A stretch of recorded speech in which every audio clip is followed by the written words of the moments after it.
one with 10 minutes to go, and then we can see someone else. So it'd only be the final change anyway, wouldn't it? To make that final change with 10 minutes to go and hope to, to rescue a point. I don't know. Bit of a gamble, really, isn't it? The earlier you bring someone on to change a game like that, the better. It needs at least 20, 30 minutes really to just get acclimatized to the tempo of the game and get a grip of it. Maybe. But if you look at if you look at the likes of, I don't know, Bruce at Newcastle and stuff like that, when a game is really, when you're up against it in a game, and the odds are really against you, because the way we were playing, the odds were against us. A lot of the managers seem to have a hang in there for as long as possible and then really go for it in the last 10 minutes.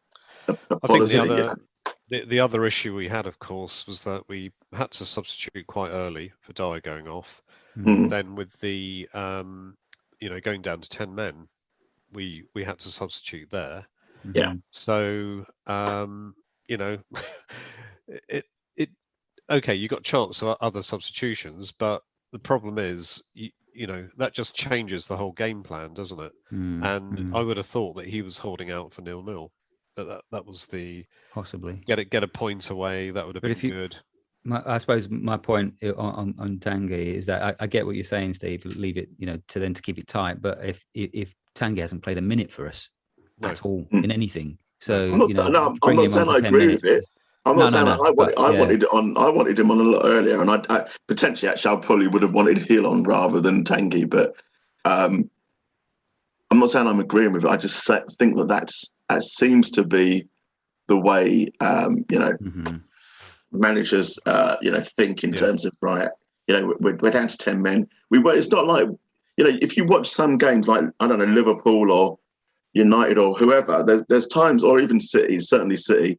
There'll be times where they're down a player, and it doesn't impact their shape, the way the game is going, how much possession they have, and all that. And therefore, you can play the game as if you're having 11 players and make the substitutions. But we didn't have that control. No, but those teams have been playing in that manner for a while now. So a lot of them are interchangeable and all know that system. Whereas we've gone through a couple of managers within 2 years, and I still think like we're still probably dealing with the legacy of Mourinho and having to sort of work through all of that yet. So it's going to take a while. All teams will go through scenarios. All teams will go through scenarios of being down to 10 men and playing 10 versus 11. And, they'll do that in training. So, that will be a work scenario, like 10 versus 11, and you need to get a result. So, what do you do?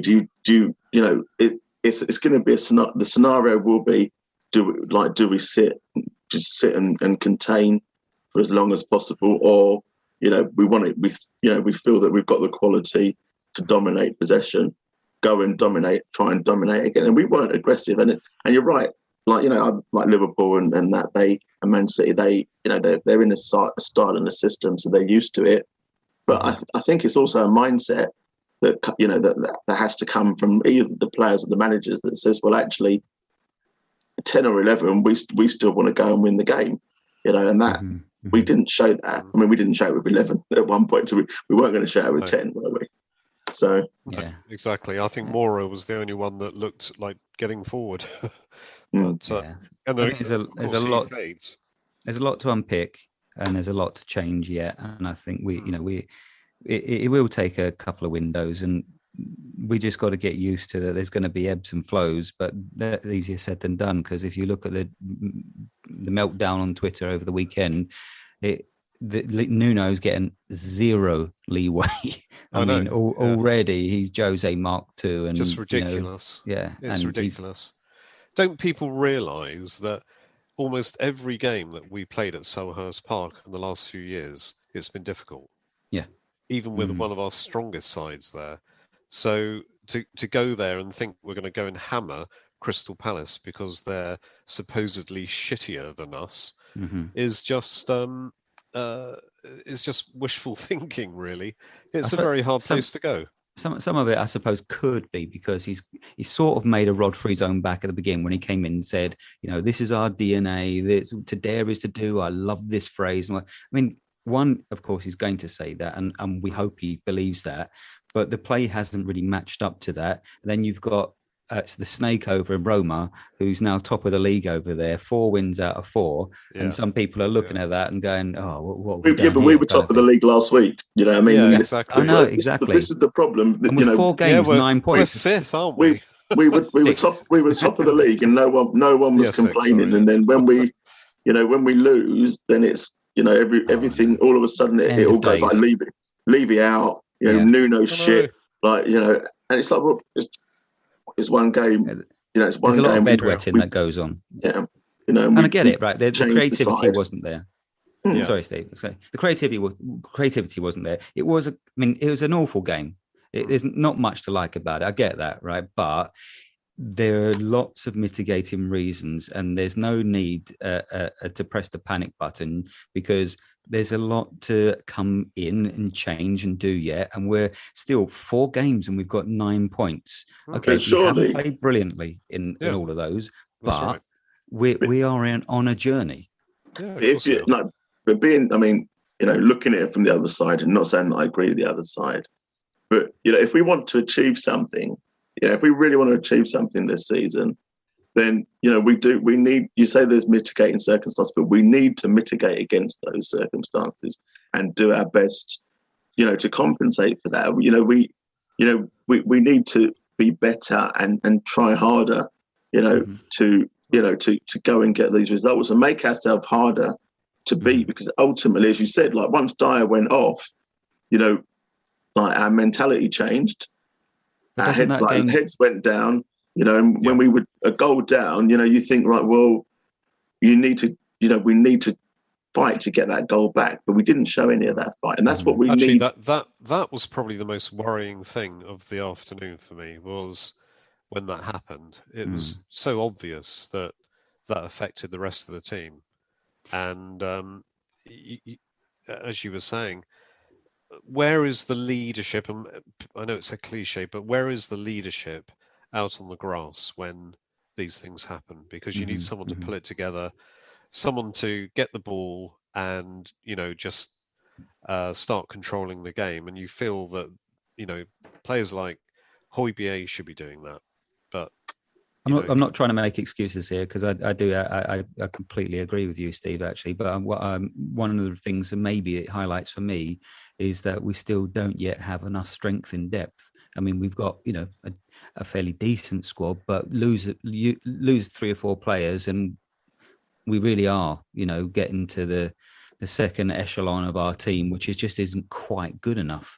And if you look at teams up there like City and Liverpool, Man U, they can lose 3 or 4 players and really not have much of a change in quality. Yeah, but the thing is, you look at Liverpool, that unfortunate incident that happened to Harvey Elliott the other day, but he's a really young player. And, I don't think anybody would say that he was a definite for the Liverpool first team, but, he settled in really quickly. And that's the thing, it's attitude of mind. Some of these players that we've got, like Bergwijn, and I'm not blaming Bergwijn, but all these players that are in and out of the side, and we're all a bit unsure about them, they do need to just up their game and get on with it. But why are there so many of them then? I don't know. I don't get. Because I think, as you were saying, this is a bit of a legacy from not just Mourinho, but at the end of Pochettino's reign. We've got to build in the right mentality, and Nuno has to do that. And he hasn't a chance to do that yet. We've had 4 games into the season. How on earth can he change it so quickly? But you got to then sort of question why someone like Mourinho hadn't managed to change that as well. I mean, I know some of these players weren't there, but if anyone's going to install a particular winning mentality, surely it would have been him over that time. Yeah, but I think Mourinho did at the start of the season. Then when we drew through all with West Ham, he became incredibly risk averse, and it all went downhill from there. In the first season that he joined, it was it was the second season. Yeah, but it's hard to compute why that would happen, though, right? I mean, it's still no, definitely. And for every manager so far, it's always that sort of flakiness has always come back. And whatever the personnel, whatever the manager, that seems to have recurred. Yeah. I just don't know what it is, but there is something going on. that needs to be sorted out, and Nuno has to do that. Otherwise, whether I like it or not, he'll be replaced. Yeah. Yeah. So, I mean, I think was it you that made the point? Yeah, over slightly tongue in cheek, but like you said about how much leeway he'll get, and how much time do you think that Nuno will have, to build something at this club? I find it really, I've spoken to, like, I've got a Wolves supporting friend, and he was upset that Nuno went, and thinks that we've got a good manager, but yet still, typically after one defeat, bear in mind, like 1 out of 4, 25% of our games, as someone pointed out, but 1 out of 4, all of a sudden, like, the Wolves fans are, well, we've seen Nuno. We've seen Nuno. We know what it's like. You're Spurs. Prepare yourself. You're in for a long season.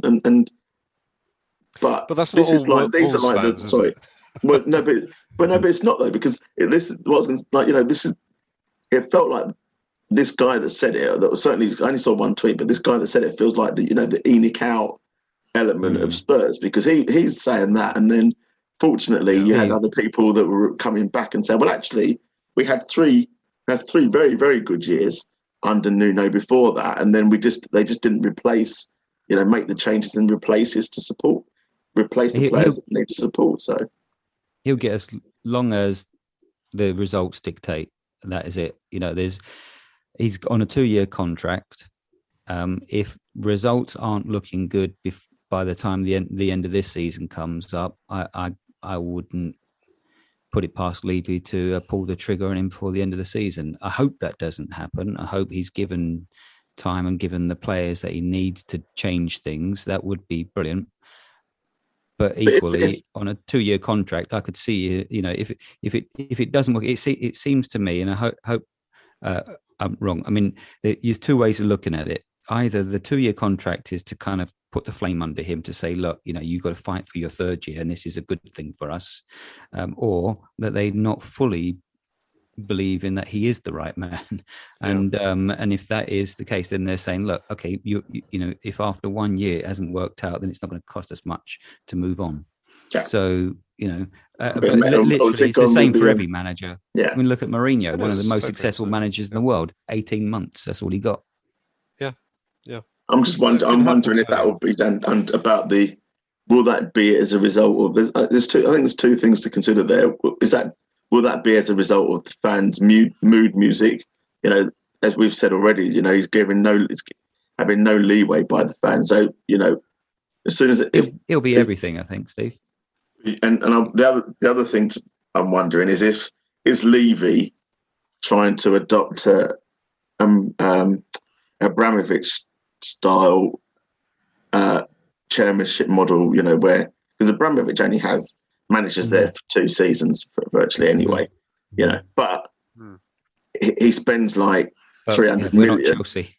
Exactly, and he spends 300 million every transfer window to give that manager the players that they want. So within that 2 years, you expect them to at least win some trophies, because they buy the best players. It's a successful model. It's worked in a number of places. Look at Real Madrid. It works in a lot of places, but you're absolutely spot on, Steve. If you've got the money, then the fresh face coming in every couple of years is actually probably good for a club like that, who can afford to invest, like spend £100 million on a striker. But we don't. We need project managers. Because they're being given prospects like Sarr. He could be a really great player, but we don't know. It could be 2 or 3 years before we see anything in what his potential really is. So we need managers that are of a different ilk to that. So we can't.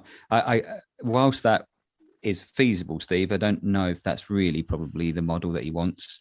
I think it's all just results driven, or maybe, and it will only be fan base driven because of the results as well. Yeah.